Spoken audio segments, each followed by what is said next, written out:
Thailand ಅತಿ ಹೆಚ್ಚು ಮೌಲ್ಯದ ಬೆಲ್ಲ ರಫ್ತು ಮಾಡುವ ಭಾರತವು ಅನಿಶ್ಚಿತ ಮೌಲ್ಯದ ಬೆಲ್ಲ ರಫ್ತು ಮಾಡುವ ದೇಶವಾಗಿದೆ.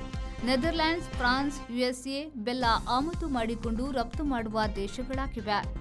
ಭಾರತದಿಂದ ಯುಎಇ, ಇಂಚಾನಿಯಾ, ಸೊಮಾಲಿಯಾ, ಯುಎಸ್ಎ ಮೊದಲಾದ ಕಡೆಗೆ ಬೆಲ್ಲ ರಫ್ತು ಆದರೂ ಅದು ನಿಶ್ಚಿತತೆ ಹೊಂದಿಲ್ಲ.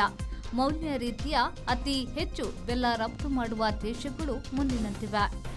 ಥಾಯ್ಲೆಂಡ್ $86.47 ಕೋಟಿ, ಚೀನಾ $48.9 ಕೋಟಿ, ಫ್ರಾನ್ಸ್ $43.99 ಕೋಟಿ, ನೆದರ್ಲ್ಯಾಂಡ್ಸ್ $21.44 ಕೋಟಿ, ಯುಎಸ್ಎ $19.19 ಕೋಟಿ, ಬೆಲ್ಜಿಯಂ $12.90 ಕೋಟಿ, ಜರ್ಮನಿ $10.57 ಕೋಟಿ, ಮಲೇಷ್ಯಾ $8.89 ಕೋಟಿ, ಆಸ್ಟ್ರಿಯಾ $7.31 ಕೋಟಿ, ಇಟಲಿ $6.65 ಕೋಟಿ. ಪ್ರತಿ ವರ್ಷ 58,144 ಹಡಗು ಬೆಲ್ಲ ರಫ್ತಾಗುತ್ತದೆ. ಲೋಕದಲ್ಲಿ 2,111 ರಫ್ತುದಾರರು ಹಾಗೂ 6,056 ಆಮದುದಾರರು ಇದ್ದಾರೆ.